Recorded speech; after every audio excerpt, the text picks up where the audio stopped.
这前面是哪儿啊？那是小鸾台的所禁之地，我也从来没进去过。宫里老人们都说那里面有火凤看守，玄机王族的血脉根源便藏在里头。谁？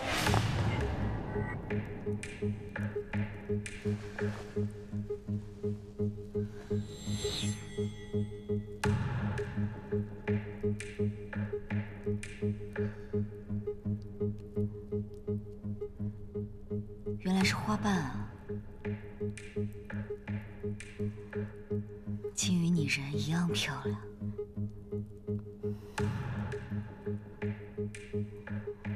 我们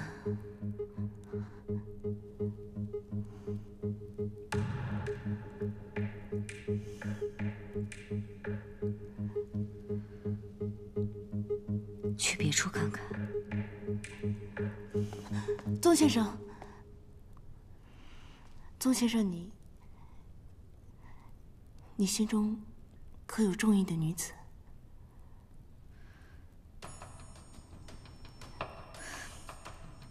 我这人多年研习药理，并未考虑男女之事。宗先生，该好好考虑了。有时候，缘分就在眼前，不是吗？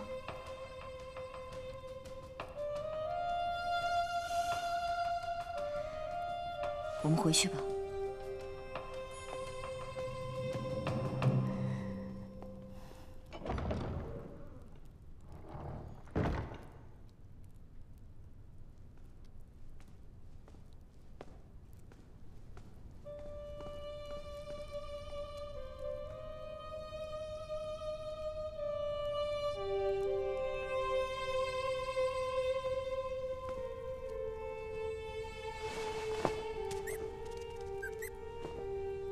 元宝，去把门打开。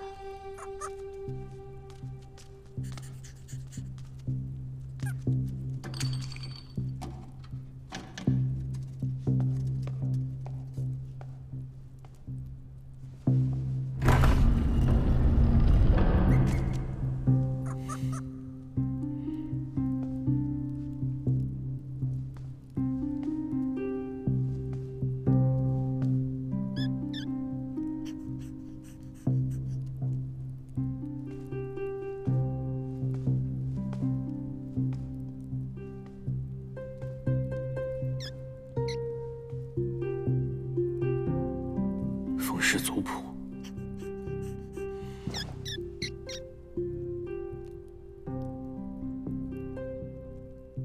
元宝，看下面这些洞，这里头应该藏着机关。只要我们把上面的东西取走，没了这份重量，里面的暗器就会马上弹出来射死我们。你现在进去，把暗器破坏掉。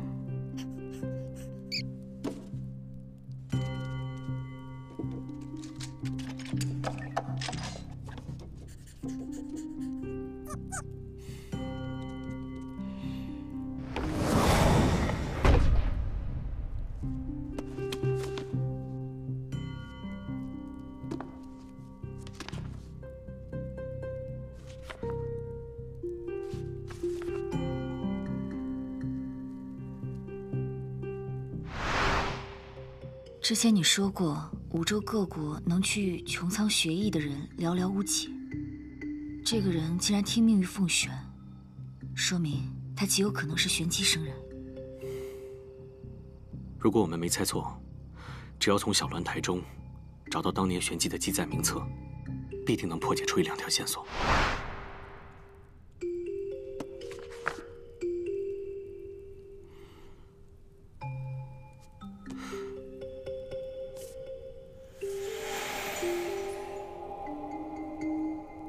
这个意思是死了。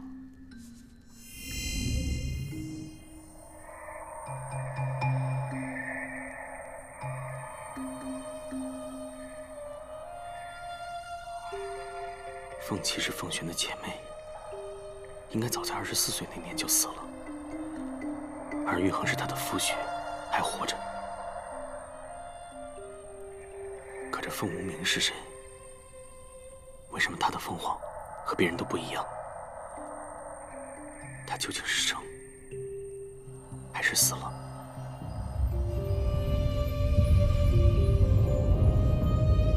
月卓渊底下的情况，可能比预想的还要严峻些。直说。玄机的金矿产量，向来是与月卓渊熔岩金河的流量息息相关。如今金子出的越来越少，那是因为在月卓渊的底部，岩浆火海的奔涌已经大不若从前。再这样下去，月卓渊的流量，兴许只能维持1年了。你可查探清楚了？臣3下月卓渊，亲眼所见，千真万确。月卓渊是天造玄机的神迹，岂是我等凡人可以左右的？也许这些裂变只是暂时的，再也许只是你杞人忧天。昨日是我第3回带人潜入月卓渊，很明显，熔岩金河的水位一直在降低，臣还从未见过这样的情形。这回，怕是真的出事了。你可知道，你这个说法坐实了会有什么后果吗？月卓渊是玄机的命脉所在，一旦枯竭，只怕整个玄机地下城都会坍塌毁灭。而在此之前，任何只言片语传出去，苍生百姓定会万分恐慌。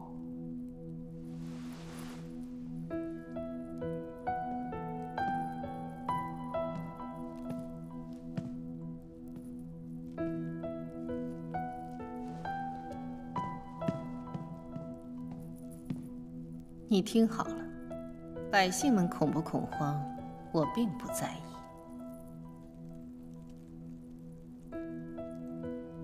你们唐家世代忠良，是我玄机凤氏最为倚仗的贴身机密之臣。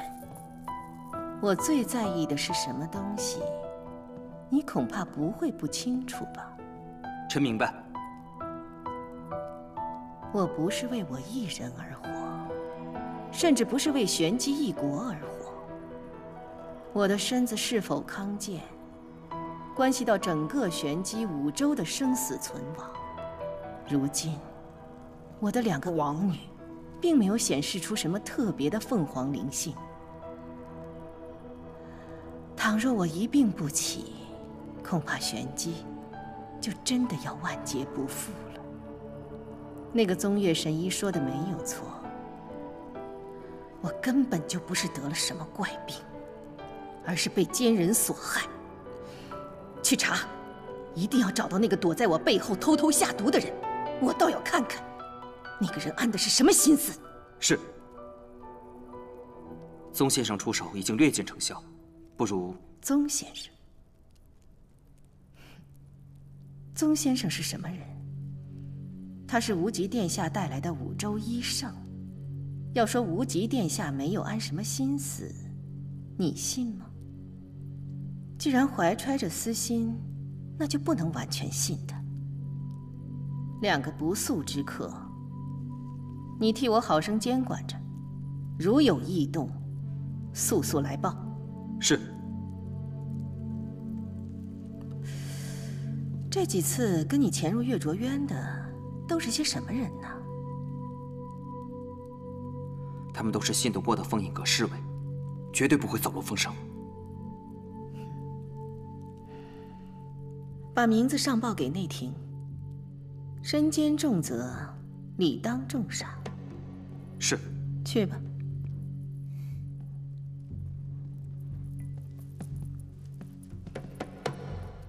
你说，他会不会察觉到什么？也罢，即便察觉到什么又能如何？眼下只剩下这一条路了。你好好去办吧。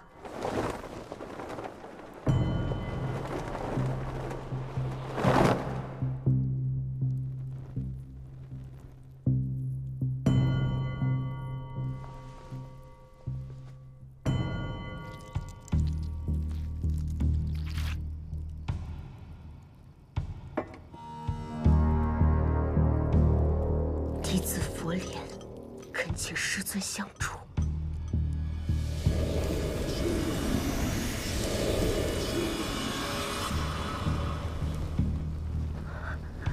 你有何事相求？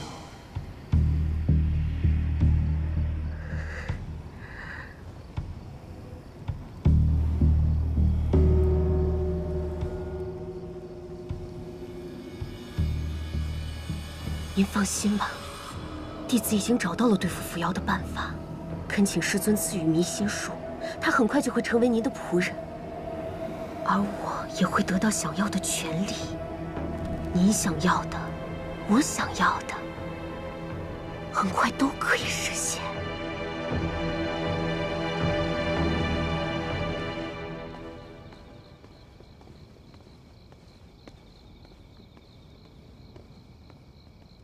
扶摇姑娘，姑娘不必担心，奴婢只是受人之托才来此处找您，希望姑娘随我去见一个故人。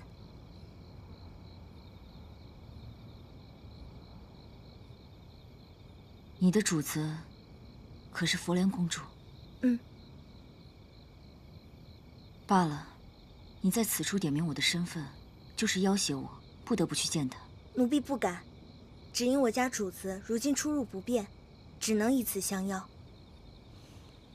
说起来，我也许久没见她了，就麻烦你带路吧。您这边请。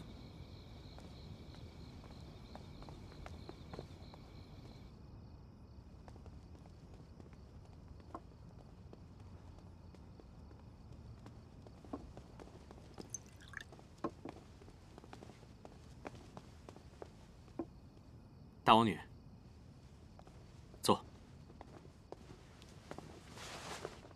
太子来了我们玄机之后，一直没有来得及好生招待，今日送些玄机的珍玩玉器过来，您看着有喜欢的就留下。怎么没见到宗先生啊？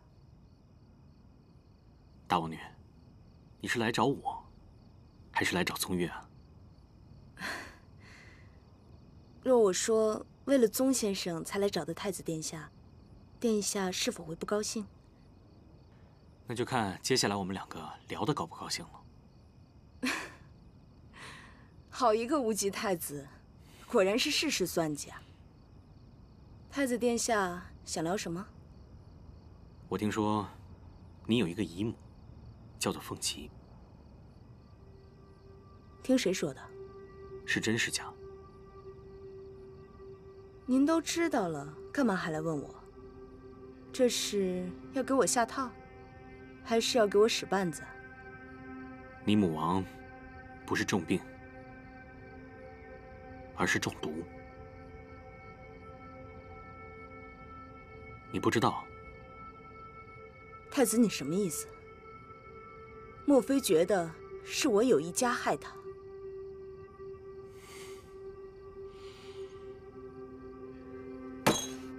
这里是玄机，纵然你是什么天权太子，也得矮上3分。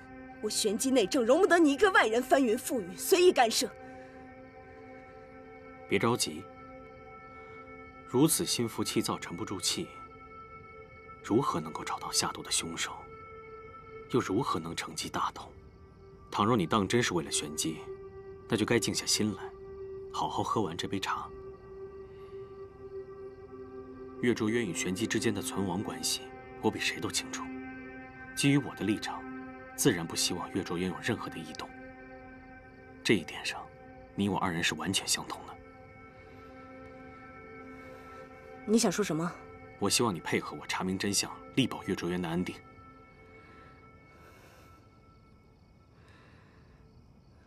玄机于五州各国，与你天权皇城生死相关，一荣俱荣，一损俱损。你若是这么说，我信你。料想这下毒之人，必定是针对王位而来。你也不希望王位落入他人之手吧？如果是这样，那你就好好想一想，有什么样的人会在这个时候不择手段、不计后果的下毒伤人？一定是那个贱人。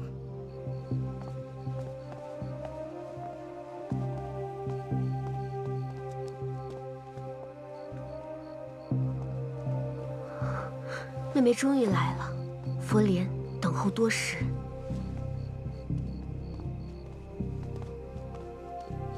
姐姐好久不见啊，近来可好？不知姐姐最近又拜了多少寺庙，救了多少人？妹妹，你还在记恨我呢？当初种种，都是佛莲的错。虽然我也一直被长孙平荣所骗，一切都是身不由己。可我知道，我错了，就是错了。如今我请妹妹来，正是要还妹妹一个道歉。道歉？姐姐好一句轻轻巧巧的道歉。当初若非我命大，现在应该已经在阴曹地府了。姐姐怕是要烧纸，才能让我听得到。佛莲深知当初种种，实难弥补对妹妹的亏欠。可如今你看，我虽是玄机二王女，如今却被囚禁在此，生死未卜。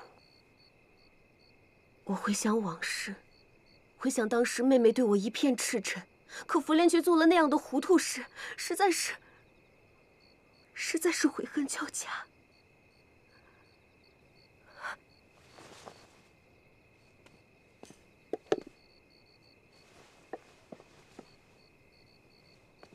这件器物，还请妹妹收下。我为何要收你东西？在我们玄机，每一个王爷背后都会有一尊属于自己的如意。这如意不仅代表着尊荣地位，更使所有者经脉气血相通。这个就是我的凤凰如意，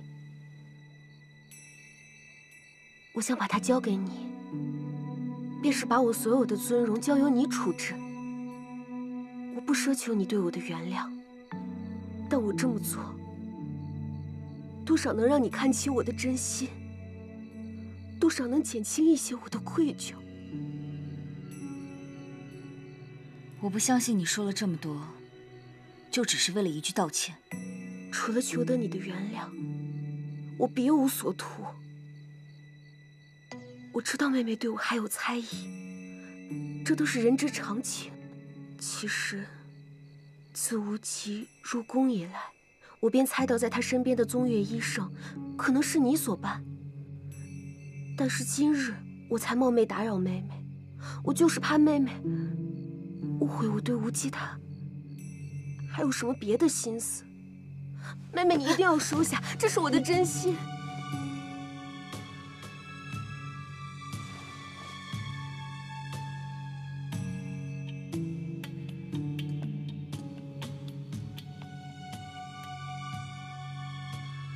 听你说了这么多，你这如意我就收下了。你的道歉我也听到了，其他话不必讲了。妹妹，妹妹放心，你假扮宗岳一事，我绝对会替妹妹保密的。如今佛莲心愿已了，余生只会为玄机众生祈福，引导无边无际的苦难众生往生极乐世界。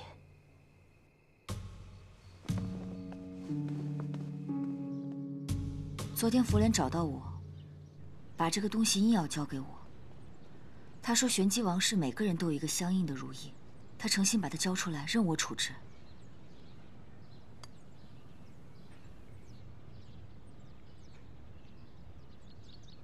他说的没错，在玄机，若是他把这柄如意给你，就等同于把玄机王女的尊严和地位，通通交付于你。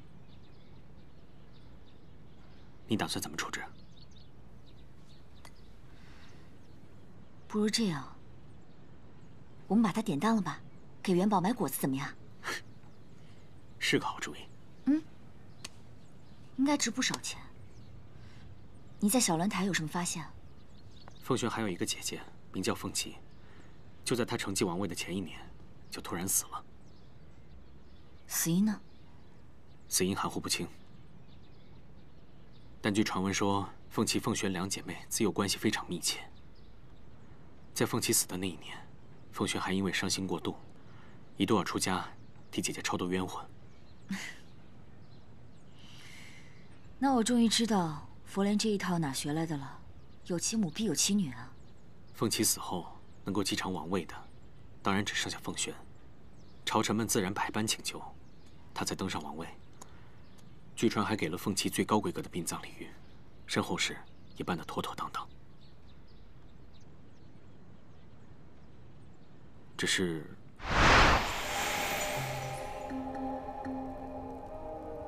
这个意思是死了。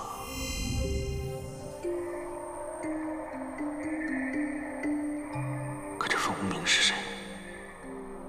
为什么他的凤凰和别人都不一样？他究竟是生还是死？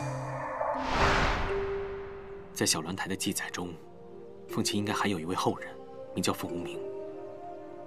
可这凤无名，应该也不是什么真正的大名。奇怪的是，在他们的族谱上，他既不像是死去，也不像是活着。那是什么意思？在他们的王室族谱上，每一个人都有一个相对应的图腾和标识。活人和死人各有各不同的状态，但也只是生和死两种状态而已。可唯有这个凤无名，他的图腾非生非死。或许这是条线索呢，我们可以跟着查下去，应该能有收获。目前可以确定的是，给凤璇下毒的应该不是凤静之，而最有可能的佛莲。没错，他隐忍，也有耐心，论心机和手腕远远比凤静之高明得多，不然也不会花费那么多年的时间去塑造一个莲花圣女的形象。说你以后面对她，可千万小心。你说，这样的一个女孩，像无极太子这种聪明绝伦的人，当初怎么会跟她定亲呢？嗯？是啊，怎么会就这么定下了？这一切都源自于这里的莲池。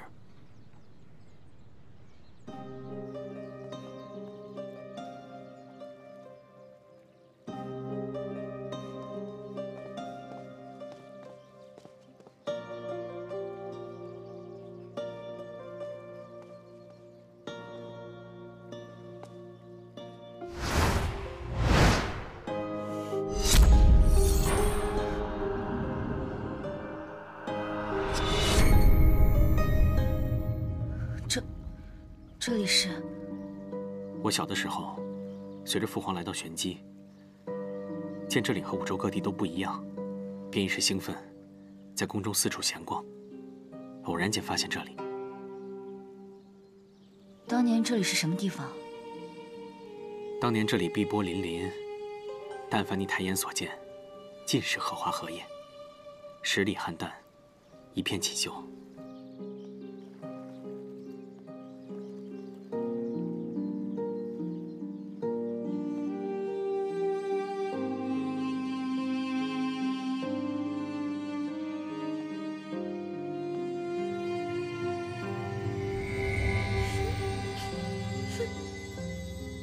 你是谁啊？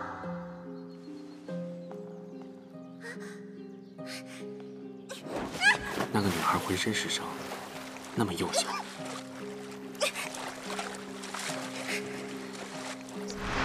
当年我就是在那里第一次遇到她。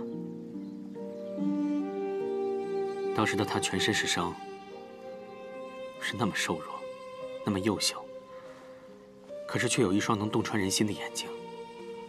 我当时只当她是某个婢女的孩子，见她备受摧残，便动了恻隐之心。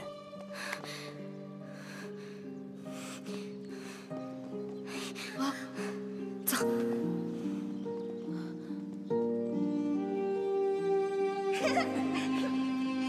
再高一点。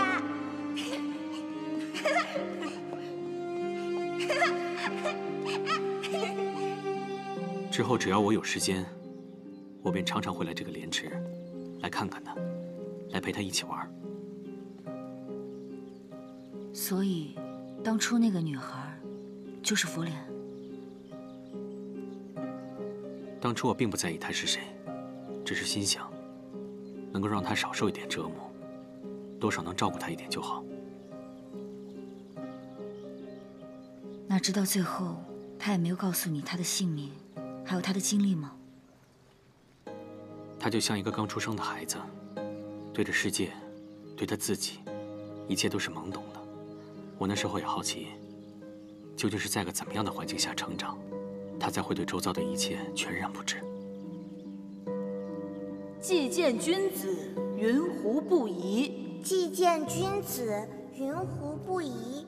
风雨萧萧，鸡鸣啾啾。风雨萧萧，鸡鸣啾啾。既见君子，云胡不抽？既见君子，云胡不抽？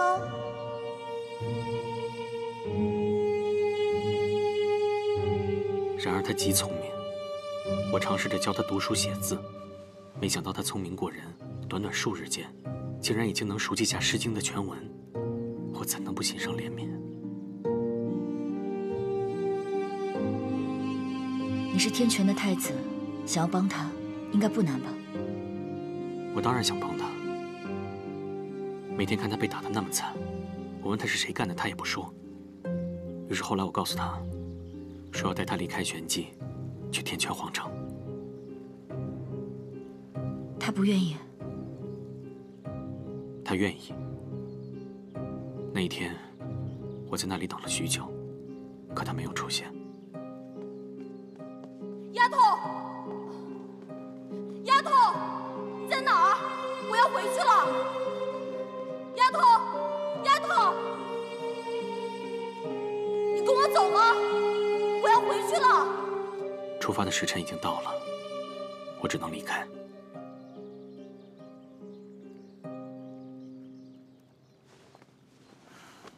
所以，后来你就一直觉得，当初是你抛下了他。我曾经口口声声地说，会保护他，会照顾他，不让他每日活在恐惧之中，会护他一生周全。可我食言了。此后，便再也没有他的消息了吗？之后我就到穹苍去学艺，直到前5年，玄机圣女佛莲的名声在五洲传开。她四处行善，名声极好。就在我心里想，会不会是她的时候，我收到了一封佛莲寄来的信，和那枚玄灵针叶。这个叫做玄灵针叶，就当是你我相识的信物吧。还从来没有人送给我东西呢。信中所说的，跟当年在玄机宫中如出一辙。如果按照他信上所说，她就是我当初见过的那个女孩。那佛莲在信中一定也提到过，你当初答应他要护他周全的事情吧？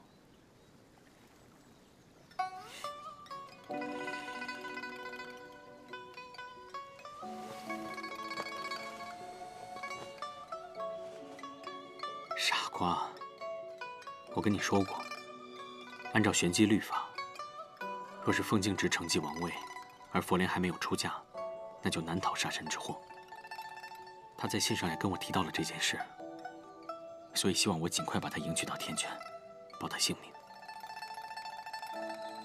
所以，你心中始终记着以前那个约定，就答应了他。是。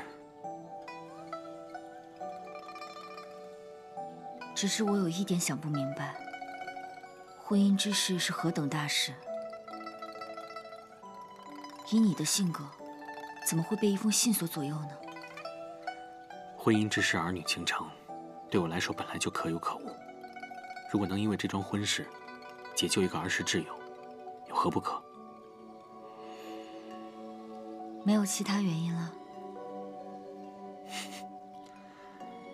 好，被你猜对了。我另外一个目的，就是为了冷落玄机。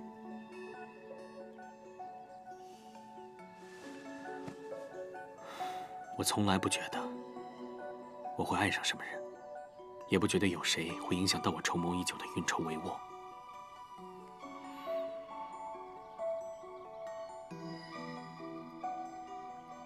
只有你。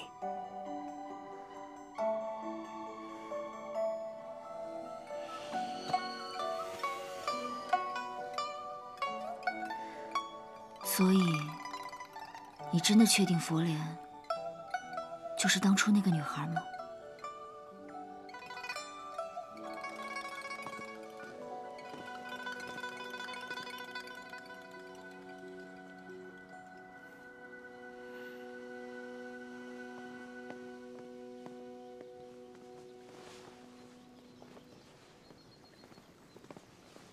玄机唐懿中见过无极太子，天煞汉王。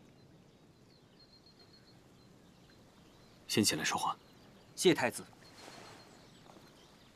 先前在天煞之间的选拔赛上，我有幸见过真正的五洲一圣，所以，在瑞成宫见到你时，便知道你的身份是假的。你叫我扶摇便好。扶摇姑娘好胆识。此事还有谁知道？太子不必忧心，我凤影阁虽是女王的暗探，但扶摇姑娘是什么来头，与我们玄机暂无关系，我不会透露给任何人。先生此次前来，所谓何事？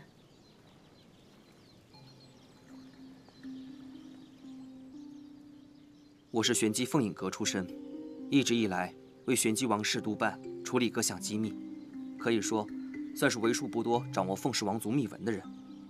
我知道，你们二位在查探什么。然后呢？玄机宫内体系森严，即便是小鸾台中的文书记载，也多是被篡改过的。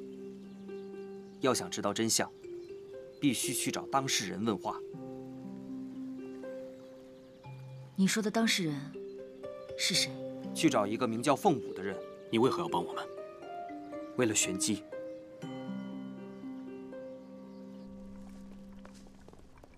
瑞成宫的药煎好了吗？刚煎满了时辰，这就要送过去呢。歇着吧，我来。是。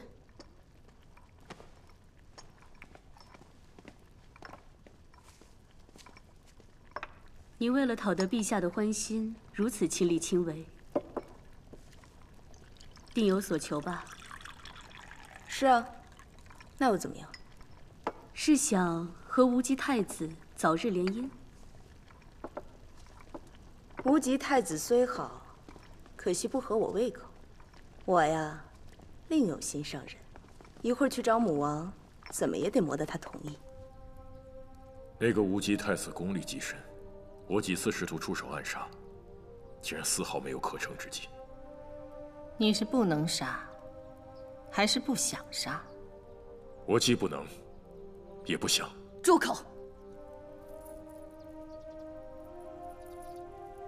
你是想借由他的手，查出当年那件事情的真相吧？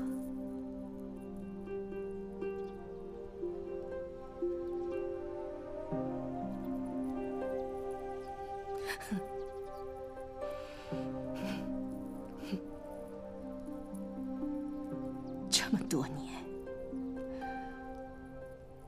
我对你的心思，你还不明白吗？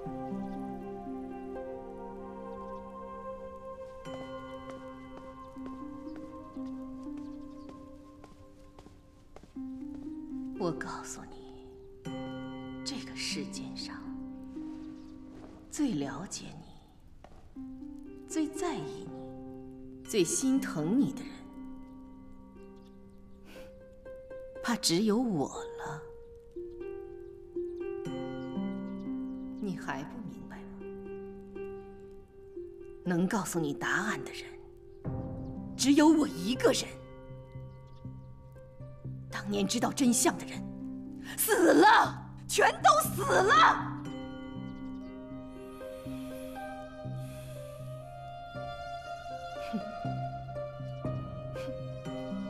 全都被我杀死了。你只能听我的。只要你还想活着，还想查出凤岐母女的下落，你只能听我的号令。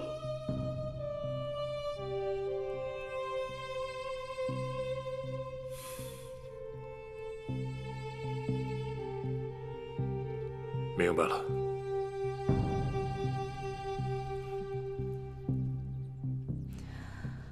那些毒，你还得接着给我下，量不必多，只要让我看起来有些虚弱就好了。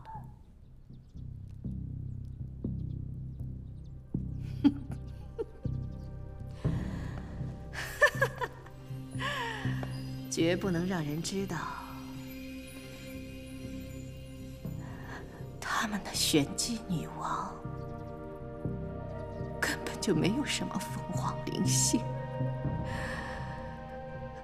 更不能让人知道月卓院的事情是因我而起。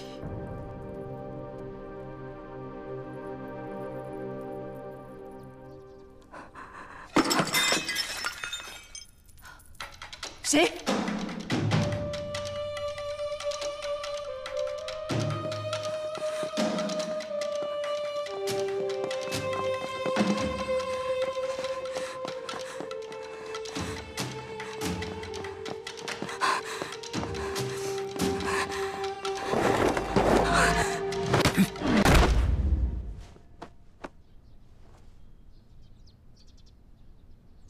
在下失礼于太子殿驾前，请赎罪。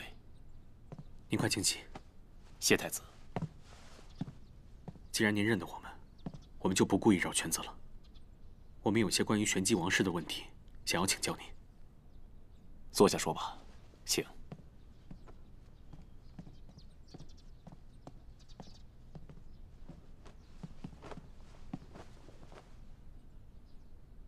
太子殿下，请问吧。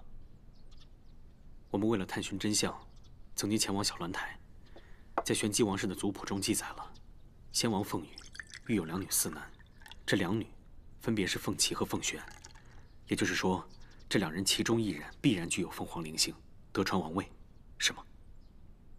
的确如此。请喝茶。那此人是凤璇吗？这个不好说。你们只知凤璇、凤岐视为姊妹，可你知道她们2人是孪生姐妹吗？她们出生的时辰相隔不足半个时辰，所以这凤凰灵性到底在谁身上，还真不好说。那有没有可能，他们都不具备凤凰灵性？在过去的千百年间，从未有这种状况。月卓渊和玄机王族的凤凰灵性相融相通，所以在王室子嗣中，必定有1人具有这样的凤凰灵性。但无论如何，也只有1人才有，所以玄机的王座从未有过任何争议。凤凰灵性这种东西，看不见摸不着，谁又说得清楚呢？这便要依靠月卓渊了。具有继承资格的王室女子，在出生以后会被带去月卓渊，只要是命定之人，必然会有神迹出现。人心也许会错，但天意绝不会，是吗，吴郡王殿下？是啊，因为凤璇、凤岐是孪生姊妹，依据玄机的时辰和规矩，需要一同送往月卓渊。这种事情在过去还从来没有过。一同送往的话，不是就更分不清到底是谁具有凤凰灵性了？所以月卓渊当时始终没有任何神迹。母王很紧张，生怕这件事传出去会天下大乱。可是，当时的玄机并未有任何明显的祸乱，有没有可能这2姐妹同时都具有凤凰灵性？不，母王怕天下大乱，说她们姐妹2人因是孪生，相生相克，所以这凤凰灵性才不显现。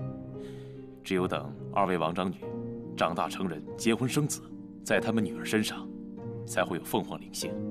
到那时，才能确定谁才是真正的王长女。但是万万没有想到，时隔20年，相同的事又再度发生了。